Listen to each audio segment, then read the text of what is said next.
Jackie Robinson and the integration of big league baseball. Imagine someone telling Michael Jordan, sorry, you can't play in the National Basketball Association because you're black. Ridiculous? Yes. Though a situation like this existed as recently as the 1940s. At that time, in professional Major League Baseball, the umpire's cry of play ball applied only to white players. African Americans were not permitted to play in the major leagues, but instead played in a separate league for black players. There was no law against African Americans playing big league baseball, but they were kept out by habit. Until that is, the general manager of the Brooklyn Dodgers, Branch Rickey, decided to find a player to break the color barrier in Major League Baseball. Rickey found Jack Roosevelt Robinson playing in the Negro Leagues. Jackie Robinson had been a star in baseball, football, basketball, and track at the University of California in Los Angeles. There was no doubt about his athletic ability, but Rickey also wanted something else.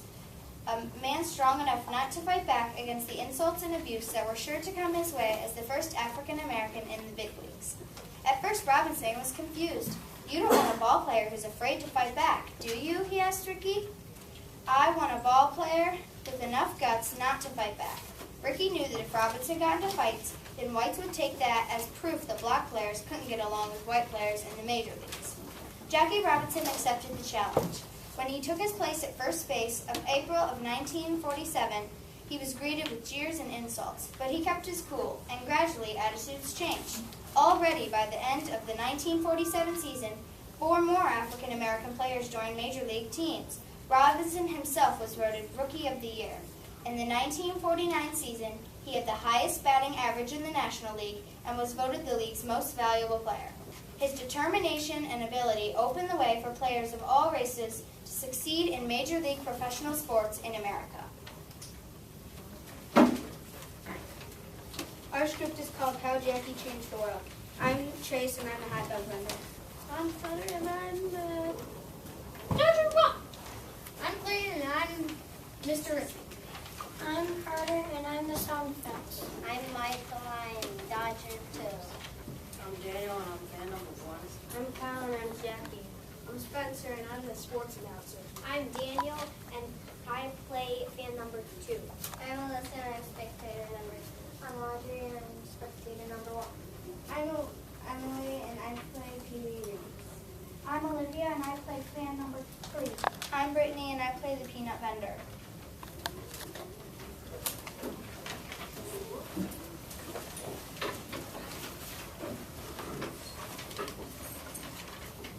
Scene 1, Yankee Stadium, 2005. Hot dogs! Get your hot dogs here! I'll take 2 hot dogs, man. Coming right up. Hey, hot dog man, who's going to win today? We all are, but you should always root for the home team. With 2F, Jeter comes up to the plate. Here's the pitch. Swinging on the first pitch, Jeter rips it down the field line. He's running to first and heading to second. Here's the throw now. He slides. Safe. He's safe at second. Woo, what a game. No wonder it's the national pastime. Cracker Jacks, peanuts, get your peanuts here. But it wasn't always this way. That's right. There was a time when many of the players you're watching today wouldn't have been allowed to play America's game. Hey, Peanut Guy, 2 Cracker Jacks. But thanks to my hero, Jackie Robinson, baseball is a better game and America is a better place. Peanuts, Cracker Jacks. Hot dogs! Why, how about we tell you about him? Scene 2, Brooklyn, 1945. Cracker Jacks, get your Cracker Jacks here. The 14th Amendment gave African American citizenship way back in 1868. Yet in 1945, black people still don't have the same rights as white people. Oftentimes, they weren't allowed to go to the same schools or use the same restrooms, and they certainly weren't allowed to play baseball in the major leagues. But the president of the Brooklyn Dodgers, Branch Rickey, wanted to change all that. So he invited a young Negro League baseball player to his office. It was Jackie Robinson. It is a pleasure to meet you, Mr. Rickey. Let's get right to the point, Jackie. I believe it's unfair to judge a man by the color of his skin. And I believe it's bad business to keep good athletes off my team.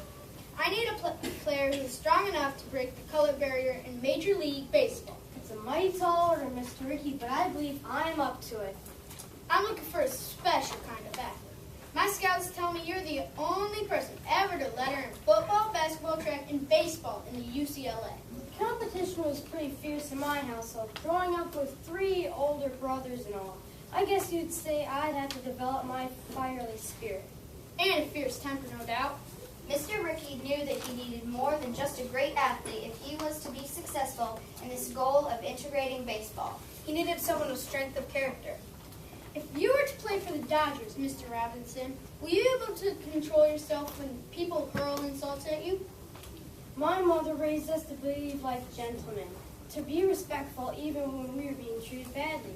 Growing in Pasadena, the white men in our neighborhood would throw rocks at me and my brothers, but we refused to stoop to their level. That's good to hear, Jackie.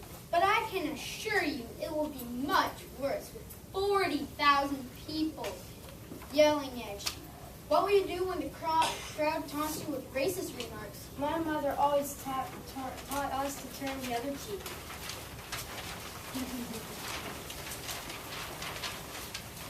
What will you do when the umpires call you out when you're really safe? Next time I'll hit the ball harder. What will you do if the pitcher throws the ball at your head? I'll duck. Mr. Rickey tested Jackie for almost 3 hours. He told him about all the nasty things people would do to him. He even tried to make him angry by calling him names. All these things will happen in one. Teams will refuse to play against you. Fans will spit on you. You'll get hate mail. But Jackie showed he could control his temper. Do you want a ball player who's afraid to step up for himself? No, I want a man with the courage not to fight back. Scene 3, the Dodger Clubhouse, 1946. Cracker Jacks, hot roasted peanuts. It was big news on the sports pages all across America when Mr. Rickey signed Jackie to a contract. Then after a year in the minor leagues, Jackie was ready to suit up, not just for Brooklyn, but for the entire African-American community. Hot dogs, get them while they're hot. Needless to say, this worried a lot of white folk, especially many of the players in the Dodgers locker room. I can't believe it! What's that? It says here in the news that this black fella is getting called up to play for our team. What? I won't have it. I'll quit before I played with the colored man. We'll be laughing stock of the whole league. Say, let's start a petition and send it to the management. Well, we'll let Mr. Rickey know that we're not going to stand for this. Good idea. We, the members of the Brooklyn Dodgers, refuse to take the field with the colored man. These ball players went around getting all the other Dodgers to sign. But there was one Dodger who wouldn't have anything to do with it. Harold, you should sign this petition to keep that colored fella off the team. I don't know, boys. I hear to tell this Robinson fella is a shortstop.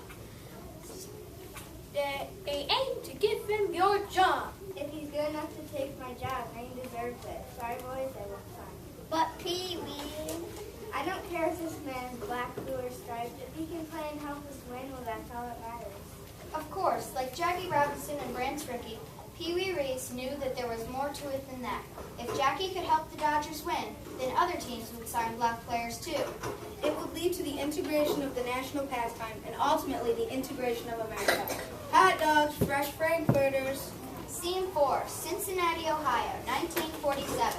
Cracker Jacks, get your Cracker Jacks here. You can just imagine how tough it was for Jackie back in 1947. His teammates wouldn't sit by him, opponents spiked them with their cleats. The Ku Klux Klan threatened him and his family. But through it all, Jackie resisted the temptation to strike back in anger. Get on the field, Braxton. Good men are resistant to bleachers. Boo! Boo! Maybe Jackie learned to tune out the angry shouts from the crowd, or maybe they bothered him more as he led on. But one day at the game in Ohio, things took a turn for the better. There will be people waiting for you after the game, Robinson. Hey, Pee-wee, what's a good old boy from the South doing playing with the colored? Pee-wee decided to stand up for what was right. He jogged over to Jackie and put his arm around his shoulder. You all right, Jackie? I've been putting up with this all season. I can keep my peace a little longer. I don't know how you do it. I just keep reminding myself that there's a lot more stake than my pride. Well, you have a lot to be proud of. With all the pressure you're playing under, a lesser man would have given up long ago. Thanks, Pee-wee. Now let's win this game. When the fans saw Pee-wee take Jackie's side of things, they settled down and enjoyed the game. And when the rest of the league saw how talented Jackie was, they quit worrying about skin color and started worrying about whether they could beat those Dodgers. Cracker Jacks, get your Cracker Jacks here! Scene 5, Yankee Stadium, 2005. Despite all that pressure, Jackie led the Dodgers to the World Series and was named Rookie of the Year. Some said it was the toughest season any ball player has ever endured. Last chance for hot dogs! No doubt the reason today's game is so exciting is because Jackie had the courage to turn the other cheek. Peanuts! On the top of the ninth, 2 outs and 2 on. The score is tied 2-2. The Yankees are taking no chances with Ken Griffey Jr. up the bat. They've brought in their closer, Marino Rivera. Here's the pitch. Strike one. Hot dogs, get your hot dogs here. Rivera takes the sign. Here comes the pitch. Griffey lifts the flare into the center. The runners are going. This could drop. William dives and makes the catch. Bernie Williams with the game-saving catch for out number 3. Oh my! If the measure of a man's life is the impact he'd had on the lives of others, then Jackie Robinson was a giant of a man. By changing baseball, he changed America and the world for the better. Peanuts, Cracker Jack!